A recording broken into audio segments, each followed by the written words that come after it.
Boa noite a todos que estão entrando.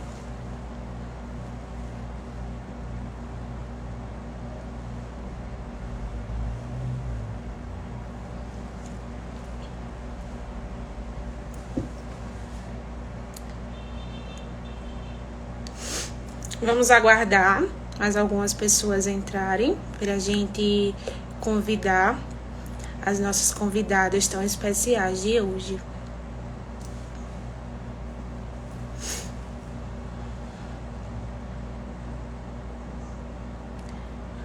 Boa noite, Martinha.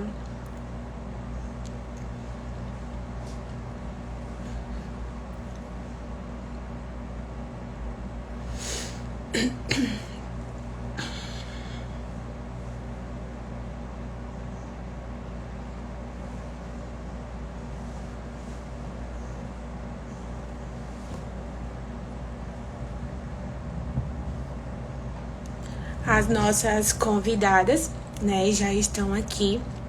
Então, boa noite a todos.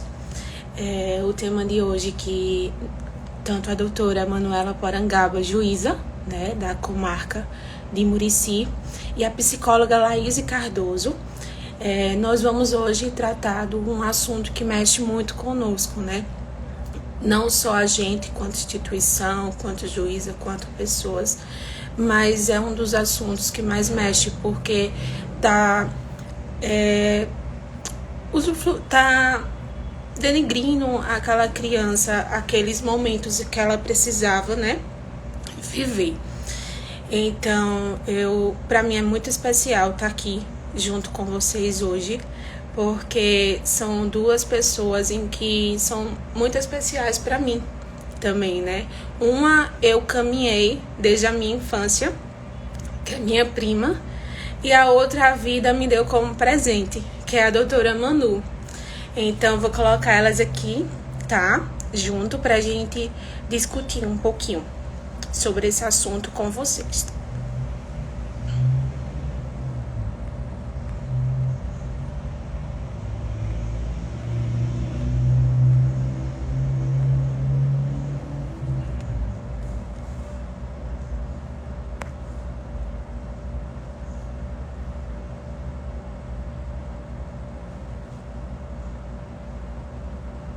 Tem outra pessoa aqui que pediu pra entrar na live. Deixa eu adicionar aqui.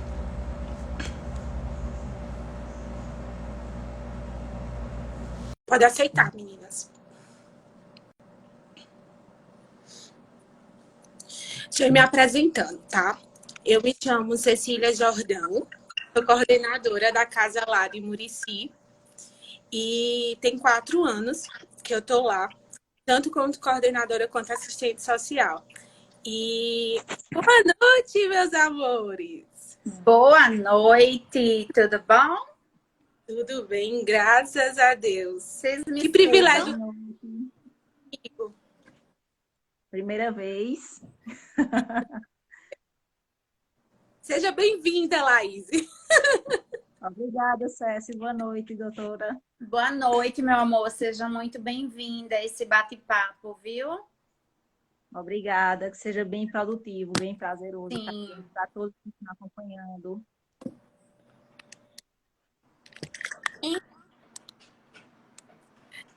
Hoje, o que a gente vai relatar, né, sobre a questão do abuso sexual, né, de crianças e adolescentes, que eles vivenciam isso.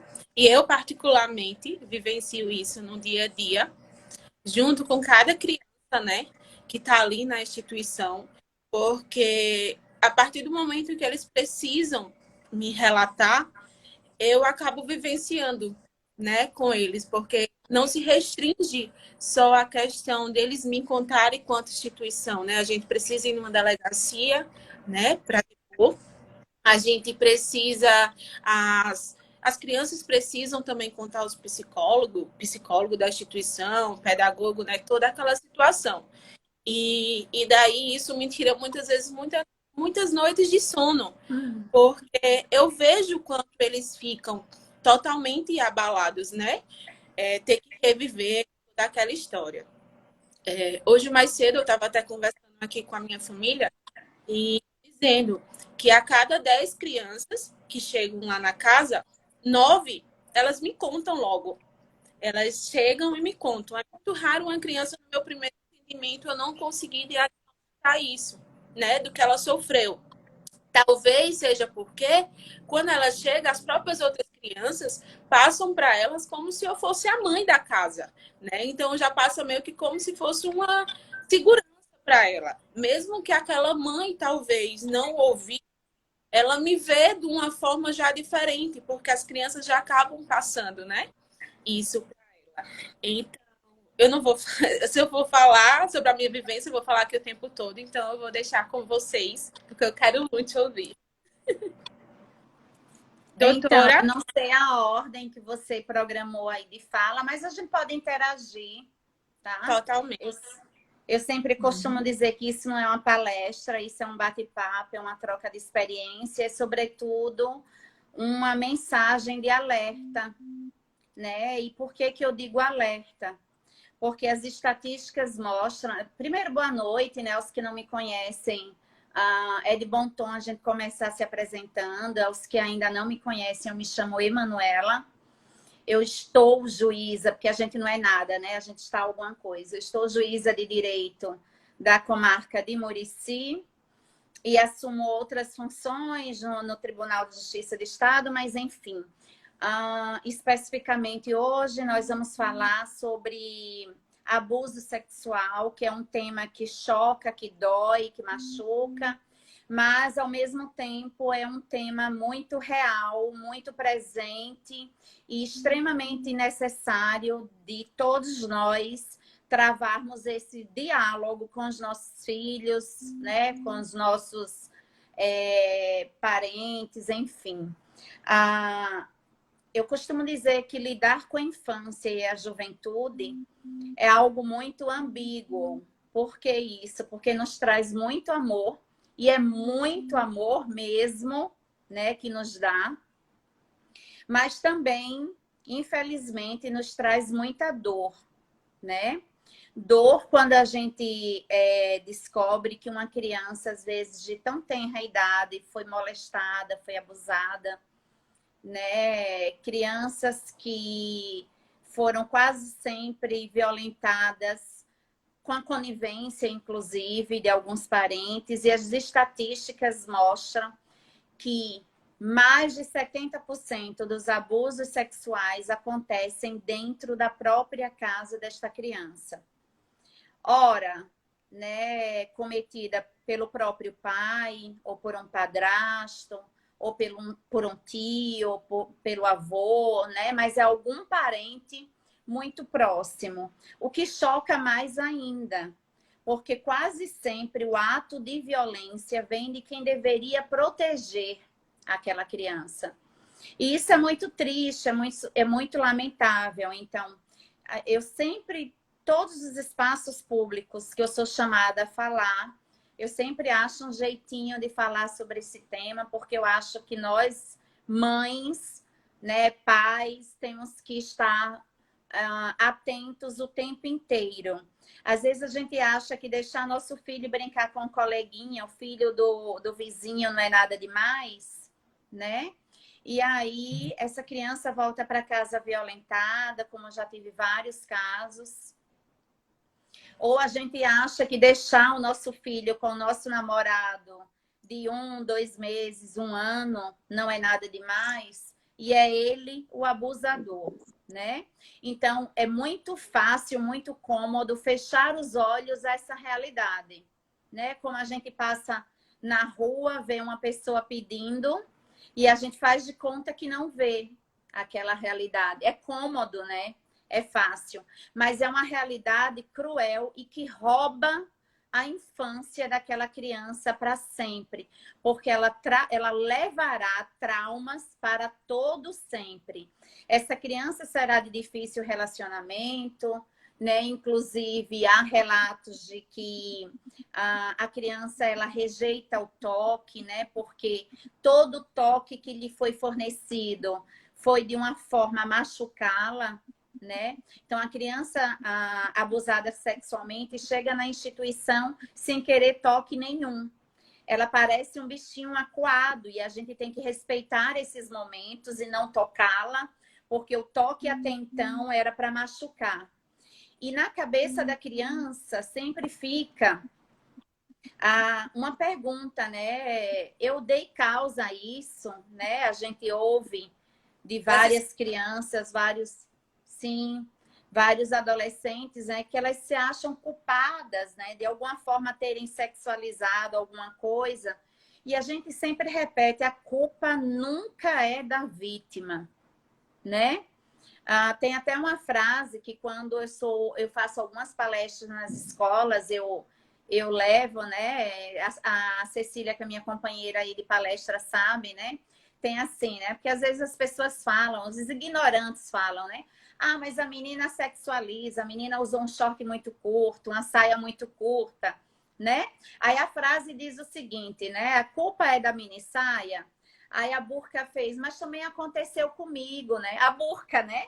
A burca do oriental que cobre tudo. Também aconteceu comigo, ela também foi abusada, né? E a fralda? A fralda também tem culpa, porque bebês também são violentados todos os dias, né? E não E respondeu não são poucos. nada, né? E não Como é, respondeu nada Cecília? porque não sabia falar, né? Sim, exato. Então, se a mini saia não tem culpa, a burca não tem culpa, quiçá a fralda não tem culpa, a única culpa é do violentador, né? E aí eu sempre digo isso nas palestras nas escolas. É difícil falar sobre isso, eu imagino que seja, porque relembrar dói, machuca.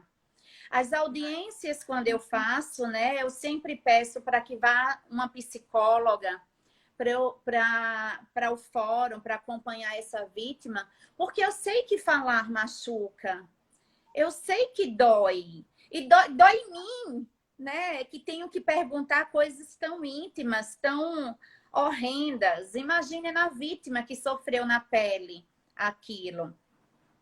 Mas é algo que a gente tem que aprender a conversar com nossos filhos, onde eles podem ser tocados, né?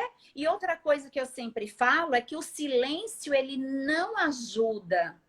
Por mais que seja doloroso, né? Por mais que seja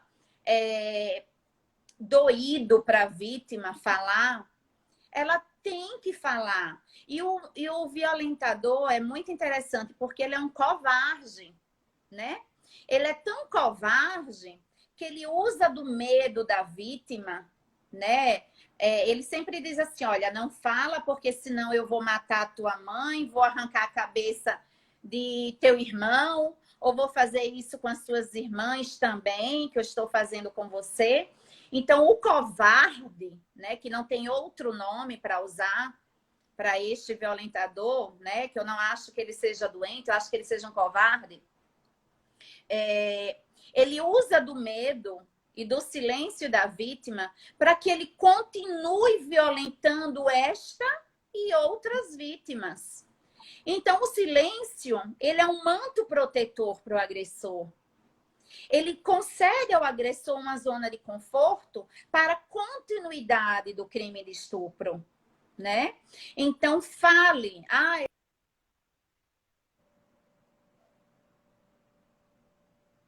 Caiu a dela.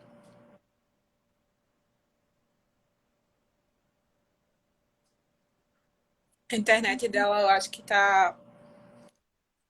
Voltou. Cortou, viu, doutora?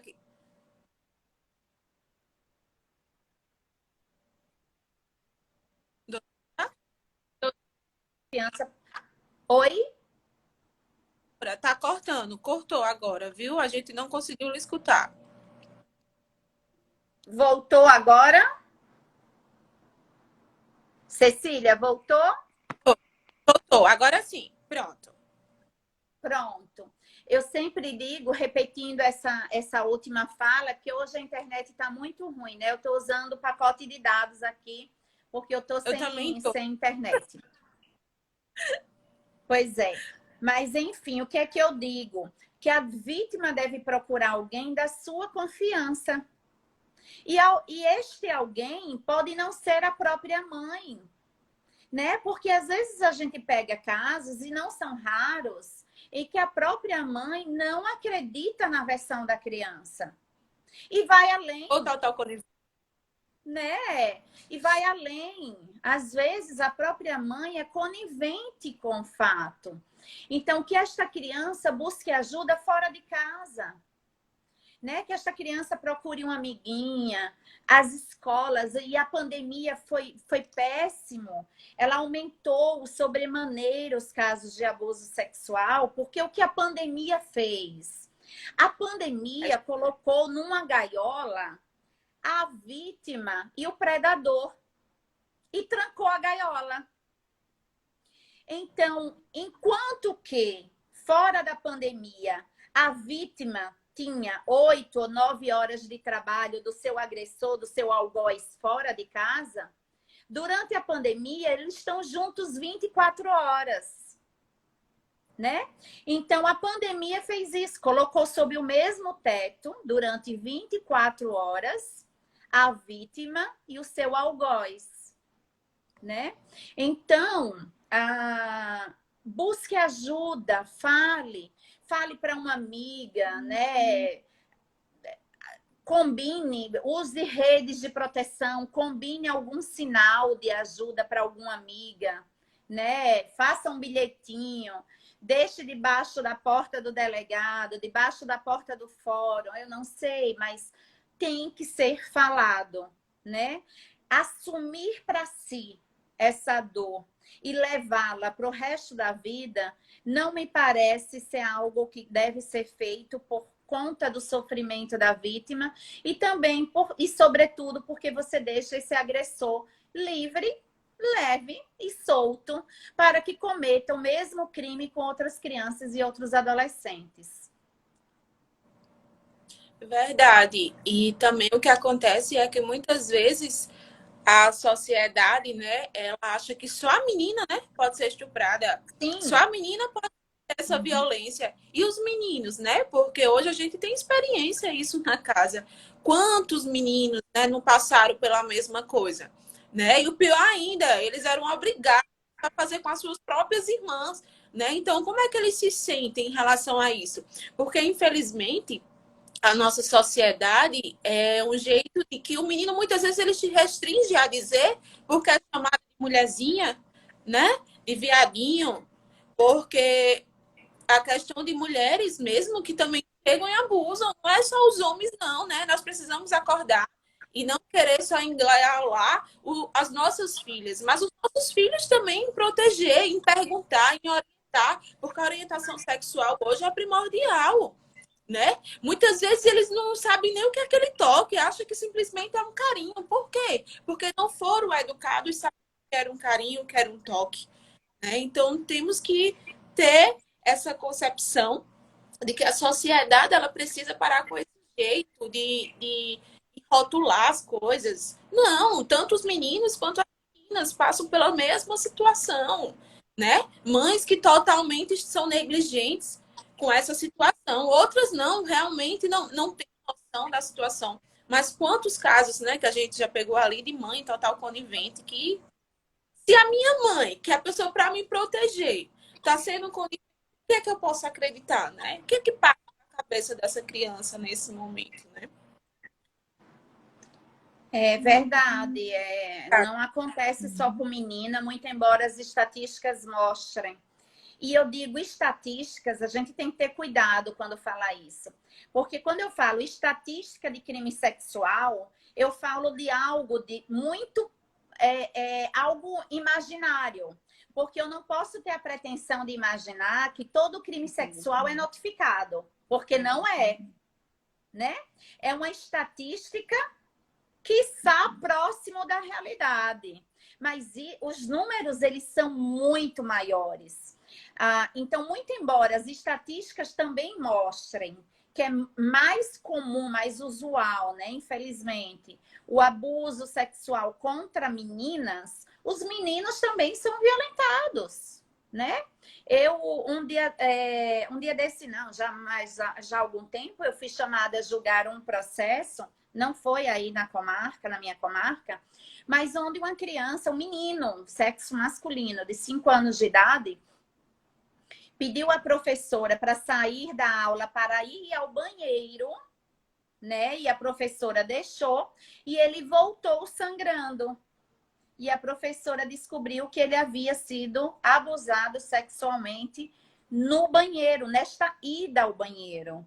E aí depois foram buscar as câmeras de segurança e se descobriu que havia sido o zelador. A criança entrou e o zelador, o faxineiro da escola, de uma escola particular, tá?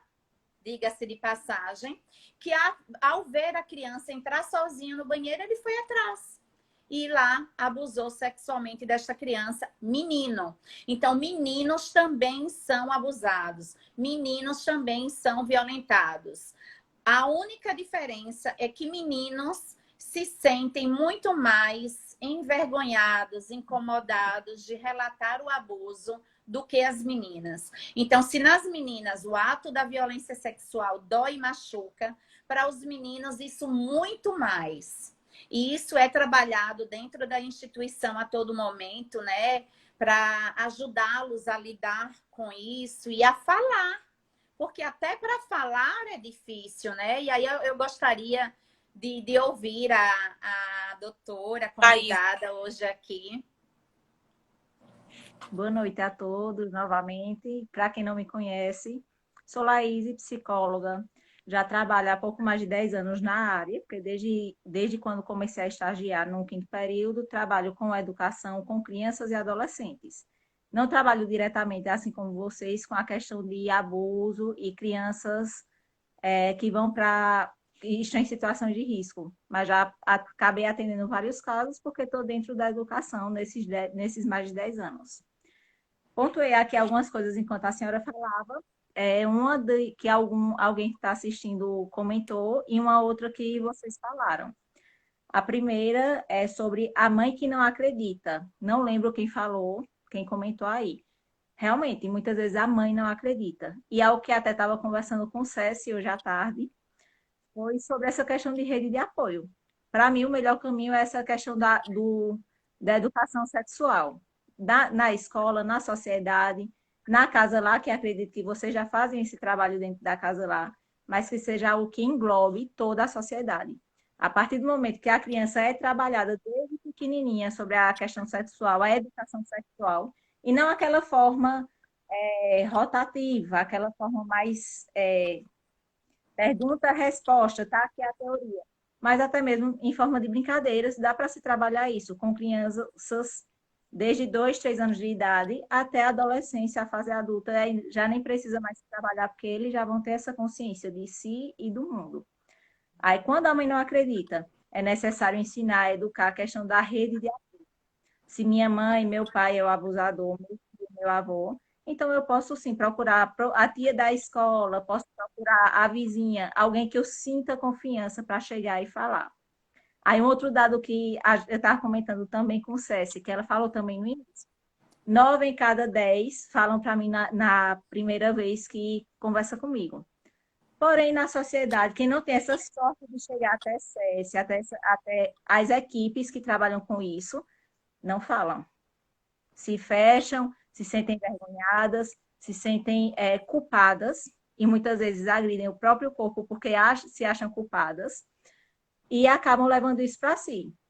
Um exemplo bem claro disso, e aí é quando eu trabalho duas questões do que é o sexo em si e o que é o abuso sexual. Porque o sexo é quando duas pessoas compartilham e têm conivência com o mesmo ato. Já o abuso sexual, só uma pessoa quer e a outra não. Abuso sexual é uma mensagem que eu não quero receber e continuam me mandando. É uma foto, é um vídeo, é um toque que eu não aceito, não quero. E eu não falo por timidez, por vergonha, por achar que sou culpada. Ou não falo mesmo por ter medo, por temer a outra pessoa. Tudo isso se concretiza como abuso sexual. E um dos casos que me chocou muito, e foi um caso que chegou para mim recentemente, que até para explicar um pouco sobre isso, foram duas irmãs. Uma foi colocada, enquadrada como abuso sexual por um padrasto. Porém, a irmã mais velha não. E e porque só uma foi acompanhada pela psicóloga, me disseram que o abuso, o ato em si, só aconteceu com a pequenininha. A maior, 5 anos depois, continua com várias crises de ansiedade. Você, a todo momento, vê ela sempre mexendo nas mãos e batendo o pé, e muito nervosa para falar, mas nunca foi acompanhada. Porque, de acordo com a justiça, na época, isso foi um caso que veio de Recife, não houve abuso com ela. Quando até o ato dela ver a irmã sendo abusada, foi uma agressão para ela, foi uma agressão psicológica que nunca tinha sido atentado nem pelo pai, que hoje toma conta. E quando a gente conversou com o pai parou e realmente, eu nunca tinha pensado por esse lado. Porque na sociedade de hoje ainda é visto muito a questão do abusador, a parte física, o toque, a penetração, e não todo esse processo. Um outro ponto que levanto é a questão da estatística. A gente tem uma estatística elevada, mas sabemos que muitos não entram na estatística, como essa segunda menina que eu falei. A irmã entrou na estatística, ela não. A irmã está bem psicologicamente, comparado a ela, que está totalmente abalada, tem a questão social, a questão cognitiva, a questão, muitas vezes, motora prejudicada. Porque ela, no meio social, não desenvolvia. E todo o trabalho que está sendo feito, depois de 5 anos do ocorrido, é para resgatar tudo que ela perdeu nesses 5 anos passados de violência psicológica sofrida. Um outro ponto. Oi. Traumas, a questão dos traumas do que eles sofrem, isso a questão da aprendizagem vai a zero. Recentemente eu fiz um artigo na minha pós justamente sobre isso, né? Porque eu comecei a diagnosticar lá na casa lá justamente isso. As crianças em que sofreram abuso, o aprendizado delas é zero. Para começar a ler é uma dificuldade muito grande, porque primeiro eles se sentem totalmente inseguros. É como se eles não conseguissem mais realizar aquilo, entendeu? Como se os sonhos e os projetos deles não fossem conseguir. A autoestima deles é totalmente baixa, né? Então isso influencia muito na questão do aprendizado. Então por isso que a escola tem que chegar junto, como você falou, você como psicóloga, né? Escolar, você precisa chegar junto para resgatar isso nele. Boa colocação. E o interessante foi que a gente chegou a esse assunto, não tínhamos noção do que estava acontecendo, porque ela justamente começou a deixar de entregar atividades, começou a não participar da sala. Qualquer intercorrência em sala de aula, mesmo que não fosse com ela, ela já começava a chorar, a tremer. Se você chegasse, por exemplo, 1 da tarde, colocar Maria aqui. Maria, preciso falar contigo na hora do intervalo. 1h05 ela estava na minha porta, fazendo o que foi que eu fiz. E o que foi que aconteceu? E eu preciso da senhora, me conte agora o que foi, senão eu não consigo fazer nada. E isso começou a chamar a atenção. Quando a gente chama o pai vem com todas essas informações que cabia a gente saber desde o início e não sabíamos. E não tínhamos nenhum conhecimento. A Daí escola caiu a ficha, a escola precisa saber. E a partir disso que começamos a fazer um outro tipo de trabalho voltado, relacionado a esse ponto de vista. Porque lá, pelo menos na escola, a gente trabalha em forma de PDI, que é o Plano de Desenvolvimento do Estudante. E no PDI, individualizado. No PDI, a gente não pega só crianças que têm laudo. Crianças que têm alguma necessidade diferenciada também necessitam de um PDI. Também necessita de uma forma diferenciada de estímulos, de estudo, para melhorar o rendimento e a aprendizagem. Então, a partir daí, foi feito um PDI especificamente para ela, direcionado a ela, a partir dessa informação. É necessário a escola saber e também manter o sigilo, muito importante manter o sigilo e sempre fazer essas atividades voltadas para que o estudante tenha conhecimento de si e do corpo. E há várias dinâmicas também para ensinar eles, onde pode e onde não pode se tocar, desde pequenininhos aos grandes. E uma forma bem prática, principalmente para os pequenos, é toda área que está coberta não pode tocar. Por exemplo, onde fica a calcinha? Tem a calcinha e a saia, ou a calcinha e o short. São duas coisas que nos protegem. Então, é uma área onde não se pode tocar. Se alguém toca, é proibido. Grite, corra, chame alguém, avise, faça qualquer sinal de alerta para um adulto que chegue, que fale, que veja e oriente melhor.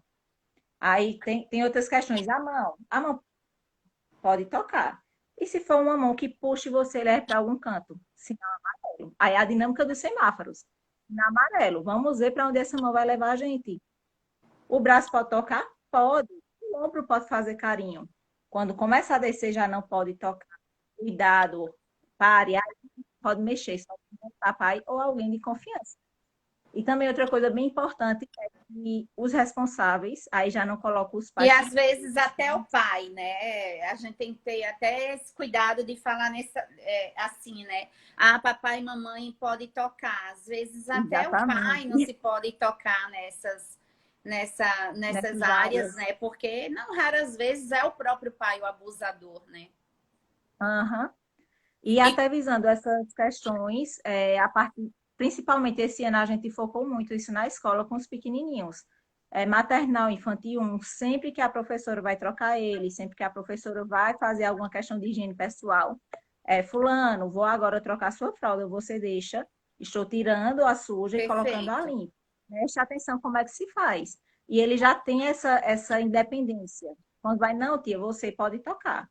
Eles já sabem quem pode e quem não pode. Alguns pais até chegam e orientam, olha, mamãe confia na tia fulana, então você pode deixar ela trocar sua fralda. Porque aí de pequenininho eles vão crescendo e sabendo que o corpo é deles, só eles podem tocar. Se eles se sentirem mal por algum toque, até um toque no braço mesmo, eles devem chegar e falar. Porque se o braço é deles, o corpo é deles, eles têm essa autonomia. Ah, não gostei de você perto de mim. Então, eles, Uhum. primordialmente, chegar e pontuar. Essa questão também tem a ver com autoconhecimento. Quem sou eu? Como é que sou eu no mundo e eu para o mundo? Então, eu tenho que refletir isso para todos e todos têm que também me compreender em relação a isso. Tem que haver essa troca, esse diálogo, para que eles fluam melhor, para que eles comecem a compreender melhor todo esse passo a passo. Exato, Laís. Eu acho, Laís, né? Eu Isso. acho, eu acho muito importante, porque a escola é uma fonte de conhecimento incrível, né?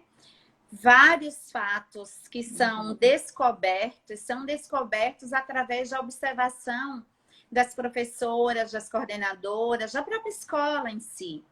Então, eu acho que os profissionais têm que ser treinados e atentos a esse momento, a esse aspecto, a esse tema.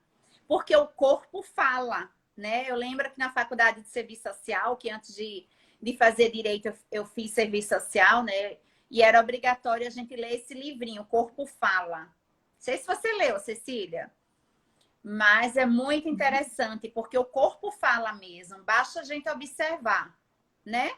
É, e quando eu vou na instituição é muito engraçado, assim, porque a gente percebe quem corre e se aproxima e te abraça, quem fica de longe te olhando, quem está falando para você sem falar nada, não chega perto de mim porque eu não quero que você me abrace, porque eu ainda tenho medo de abraço, eu ainda repulso beijo, eu ainda repulso toque, né?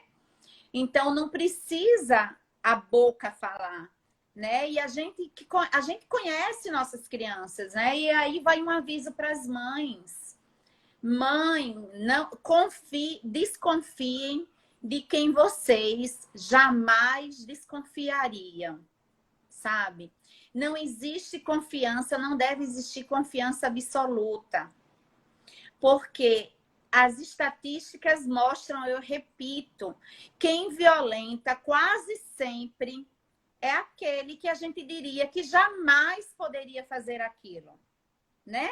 É aquele que a mãe diria, eu colocaria minha mão no fogo, ia se queimar, né?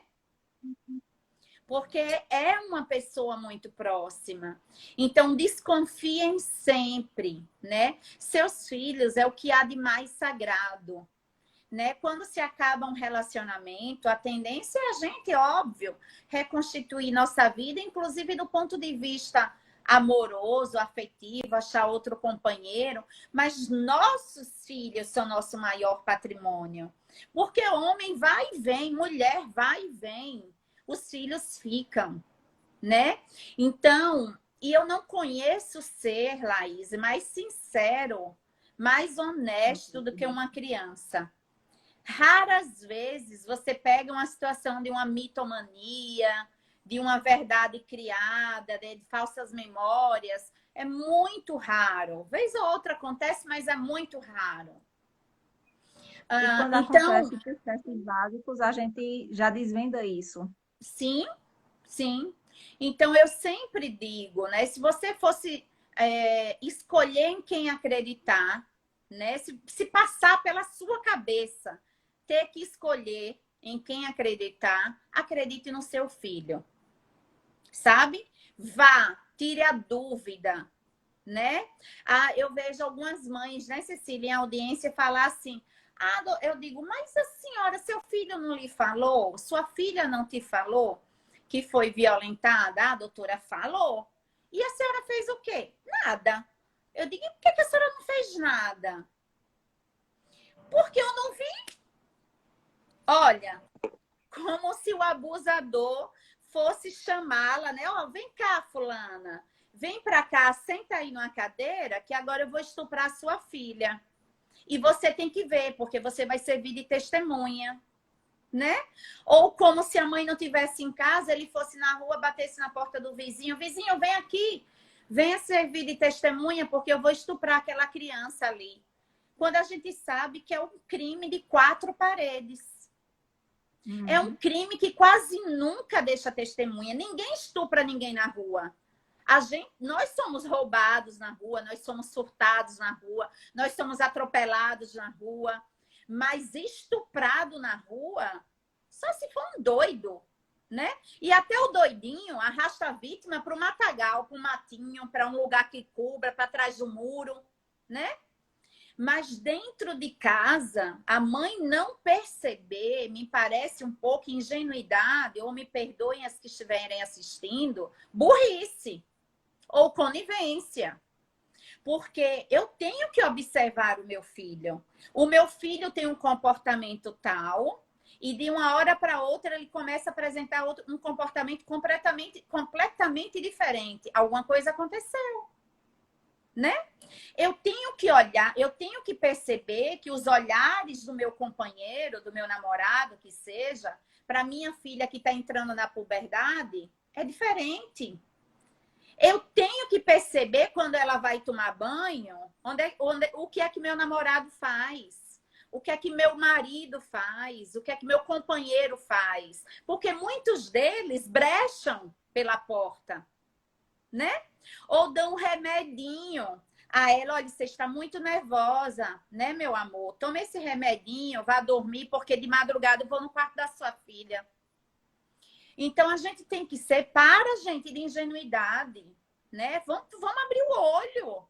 Vamos abrir o olho, porque a realidade está aí. Nossas crianças estão perdendo a ingenuidade, estão perdendo a vida. Porque para você recuperar uma criança dessa, é um trabalho imenso e você não zera.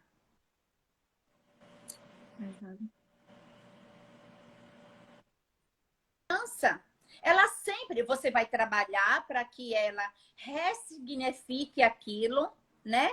Dá outro significado, mas você não vai conseguir fazer com que passar uma borracha.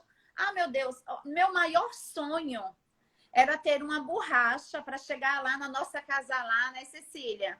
Formar uma filhinha e apagar da memória de cada um aqueles momentos de abuso sexual, de violência física, de violência psicológica. A gente não consegue. E ninguém consegue, né? Infelizmente. Então, estejamos mais atentos. Porque homem, ó, tem de rodo. Mulher tem de rodo. Que prestem poucos. Então, a gente tem que fazer a provinha dos 9. Um dia após o outro. Estar atento sempre. Colocar um homem dentro de casa ou uma mulher dentro de casa, depois de um casamento que se tem filhos, é de uma responsabilidade ímpar, né? Ímpar. Então, não coloque qualquer um. Não deixe seus filhos com qualquer um. Porque não é como antigamente, a gente ia e alugava uma fita. Hoje não existe mais isso. Eu sou da época do videocassete, né? Que a gente alugava. Cecília não é não, mas a mãe de Cecília é. A gente alugava e quando ia devolver, ele dizia, você rebobinou, né? Eu sou dessa época, estou entregando a idade. E quando acontece um abuso sexual, a gente não consegue voltar no tempo, né? A criança vai levar aquele trauma para sempre, né? Então, estejamos de olhos abertos, um olho aberto e o outro mais ainda. Fala, Cecília. Exatamente. Até para ela ser adotada depois, isso é uma grande dificuldade. Muito. Porque ela começa a não acreditar nos homens. Ela acha que todos os homens vão fazer aquilo, né? E elas começam simplesmente a recuar. Teve um caso de uma menina que ela foi estuprada pelo namorado da avó, que a senhora sabe. E daí depois ela foi dada para o pai dela, né? O pai que nunca criou. E daí o pai começou a tratar ela com muito carinho. E ela me ligou perguntando se aquilo que o pai dela estava fazendo era porque queria abusar dela, porque realmente estava tratando ela como uma filha, com carinho. Então, assim, ela tinha 15 anos, mas a mente dela estava totalmente confusa ali, se aquilo era um carinho ou não. Né?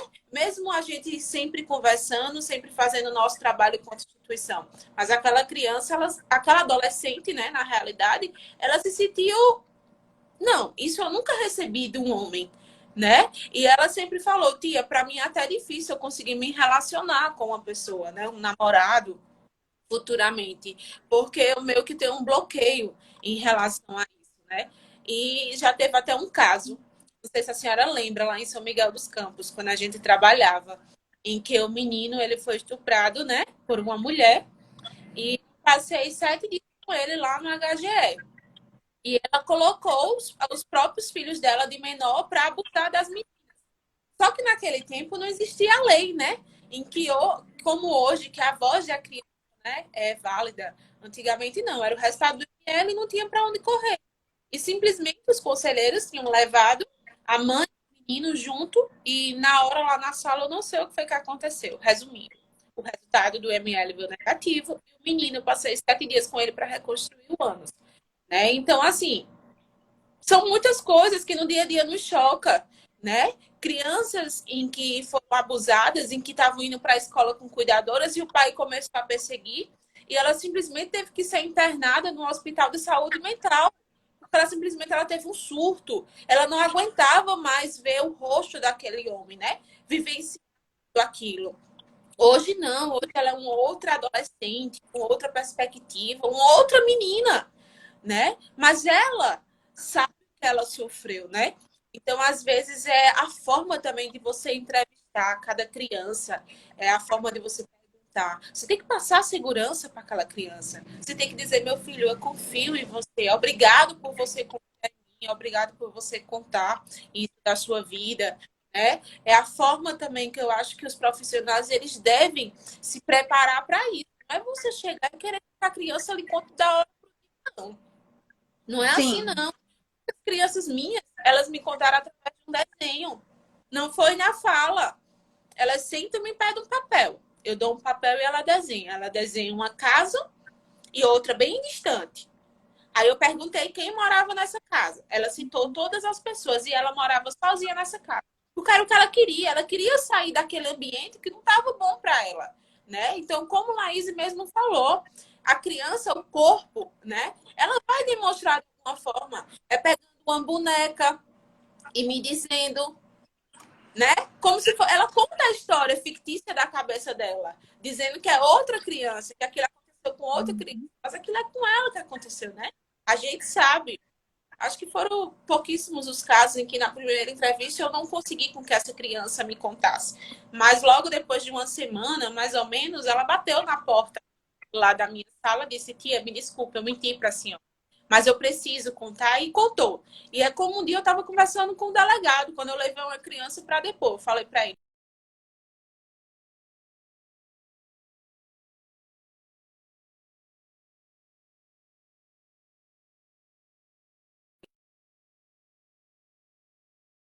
Esperar aqui a Cecília voltar. Cecília, cortou um pouquinho. então, o que eu falei para o delegado, né? Ele falou do estava levando para o delegado. Isso, para depor sobre um caso de abuso. e supostamente, né, abuso. Eu falei para ele, doutor, é muito difícil, a criança chegou, tá com poucos dias na minha instituição, ela não vai contar. Ele disse, Cecília, para vocês, quanto instituição, eu entendo, mas para mim, o que vale é agora, eu tenho que... Eu digo, não, tudo bem, eu só estou explicando. E foi o que aconteceu. Depois eu tive que levar essa criança para prestar o depoimento, porque aquele depoimento que ela falou já não servia de nada, não era verdade, né? Ela precisava criar tudo aquilo, porque até então eles ficam com muito isso na cabeça. Não, eu não quero com que a minha mãe vá presa, né? É aquela coisa, a gente se acostumou com bom e com ruim, e eles acabam se acostumando com aquilo que foi ruim. É melhor eu estar no ruim com a minha mãe do que não estar, né? E quando você começa a explicar para a criança realmente como tudo aconteceu, que ela tem os direitos dela, que ela precisa brincar, que ela não tem que ser uma boneca, como muitos já citaram, que era como se fosse uma boneca sexualmente, pro cara, pro padrasto, né? Ela não precisava ser isso. E eu vejo, quando eu vejo isso, vejo crianças que amam brincar de boneca, elas começam a brincar de boneca todos os dias, porque é como se aquilo fosse apagado, né? Daquele tempo. Foi roubado dela essa infância, né? Foi roubada dela, né? E o ruim também faz falta. Tudo que nos é do dia a dia, uma hora vai fazer falta. E a gente teme sair dali porque vai ter uma nova realidade e não sabe o que é que vem pela frente. E Sem ele contar que muito,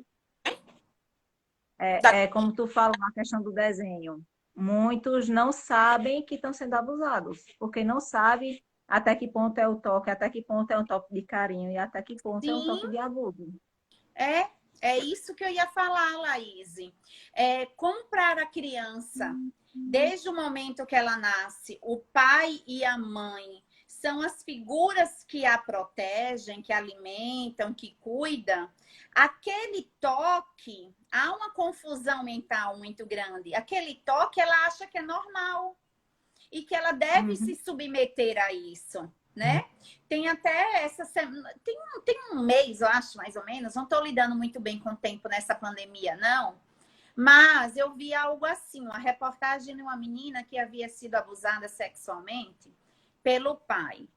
E ela escreveu assim, acho que foi inclusive na escola, ou foi no diário dela, ela escreveu assim: às 3 da madrugada, algo meio parecido, tá? Às 3 da madrugada, acordei com um homem em cima de mim. Tive vontade de gritar pelo meu pai, mas ele já estava ali. Eu vi. Olhe só. Por quem ela queria gritar? Diante daquela situação que ela sabia que não era normal, porque machucava, doía. Você imagina uma criança e um corpo adulto por cima dela, né, machucando, né, porque a criança não tem lubrificação, a criança não tem um corpo formado, a criança não tem nada, e ela quer gritar por socorro. A primeira pessoa que ela queria gritar era quem? Por socorro, porque é o super-herói, né? A menina tem o pai como super-herói, né? E o menino, a mãe como a super-heroína dele. E aí ela queria gritar pelo pai, mas quando ela percebeu, era o pai que estava ali, né? Isso dói, isso machuca, né? E falar disso é muito doloroso com essa criança, né? Mas é necessário para que a gente chegue, é necessário falar disso antes que isso aconteça, né? Porque falar disso depois que aconteceu é necessário para punir o agressor e para tratar a vítima. Mas já aconteceu, né? Então, meu Deus, hoje é tão fácil, né? A mulher separou do marido ou é o próprio marido. Fica de olho. A gente não sabe ficar de olho para poder descobrir se o cabra está nos traindo ou não, né? A gente vasculha bolso, a gente não, né? Eu tô dizendo, via de regra, as mulheres buscam, meu marido tá ali escutando, enfim. A gente busca vasculhar bolso, fazer um baculejo no celular, né? Nas ligações telefônicas, e coloca lá o nome do cabra no Google, né? Procura se responder algum processo criminal. Por que a gente não faz isso para proteger um filho? Né? Porque a gente não pega o remedinho que ele deu, põe debaixo da língua, joga fora, fica acordada a noite inteira e quando o cabra se levantar vai atrás na ponta do pé, né? Por que a gente não diz que vai para feira e volta com 2 minutos dizendo que esqueceu a bolsa em casa, para ver o que é que ele ficou fazendo com os filhos. Não é isso? Exatamente. Tudo isso é muito fácil. Os outros relacionamentos, né? Se ele já teve outros relacionamentos. Ó, estão dizendo aqui, estão sorrindo aqui, a senhora é demais, é porque eu vasculho os bolsos, né? O povo é triste. Vasculho não, viu? Só de vez em quando. Mas, enfim, por que que a gente não faz isso? Todas essas estratégias que a gente tem para descobrir, né, o que está errado dentro do nosso próprio nariz, debaixo do nosso próprio nariz, né? Que a gente pode, nós somos espertas. E os homens que estão nos assistindo neste momento, que me perdoem. Mas o homem, quando quer enganar, né, é inocente demais. Né? A mulher é muito mais perspicaz. Nós temos isso, né? Então vamos usar, né? Tomar o remédio em dormir, deixar os filhos acordados ou dormindo e o cabra sai no meio da noite, me parece que é, se não juvenil, mas realmente muita burrice, né? E não pesquisar quem é que está colocando dentro de casa, né? E deixar os filhos passarem por essa situação realmente me causa estranheza e certa indignação. E falando sobre esses pontos, também é algo que a gente faz no cotidiano e a gente nem percebe com as crianças e que leva eles muitas vezes a acreditarem que algumas coisas são normais. É aquela velha chantagem com a criança. Como, por exemplo, ah, filho, quer brincar comigo agora? Me dá um beijo aqui. Se tu me der um beijo, eu te dou um carrinho, eu te dou uma bala, eu vou brincar. Então a criança começa a perceber que essa troca é afeto. E o afeto se dá através da troca. Muitas vezes a gente também pode levar eles a achar que essa manipulação é normal e é certo e é conveniente. E o que o Sim. abusador muitas vezes faz é isso, é querer trocar com a criança. Leva ela para aquele cantinho, vamos brincar de esconde-esconde, e leva para aquele cantinho escondido. E ainda diz, ó, aqui é segredo. Já outras duas palavras também é bem importante ensinar elas, é a questão do segredo e da surpresa. Porque geralmente o abusador usa a questão do segredo, não pode contar para Não ninguém. tem que ter segredo, né, Laís? Para mãe e pai não Segredo tem é que algo ter que nunca segredo. vai contar. Segredo é algo que a gente nunca vai desvendar. E se nunca vai saber, para que fazer? Então é algo que é errado. E algo que é surpresa, é algo que vai ser revelado mais à frente e que é algo geralmente bom. Então é isso que deve se ficar atenta e sempre repassar para que eles fiquem atentos também associados a isso. Se liguem nesse jogo de palavras, nessa forma de agir. E que a gente faz naturalmente no dia a dia e sem más intenções. Mas quando Sim, a criança vai crescendo, vai criando um senso de consciência melhor, vai começando a fazer essa troca também, naturalmente. E acaba muitas vezes caindo nessa questão do abuso, por ter essa troca como algo do dia a dia. verdade, Laís. A importância de se Aí, escutar, né?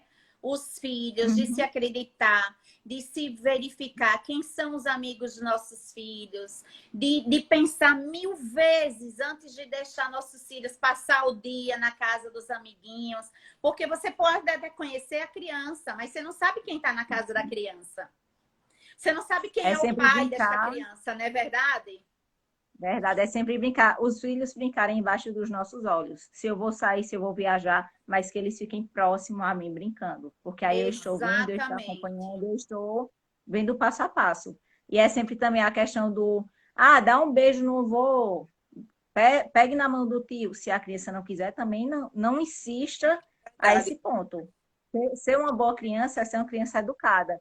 Tchau, obrigado, de nada. Até logo, até breve.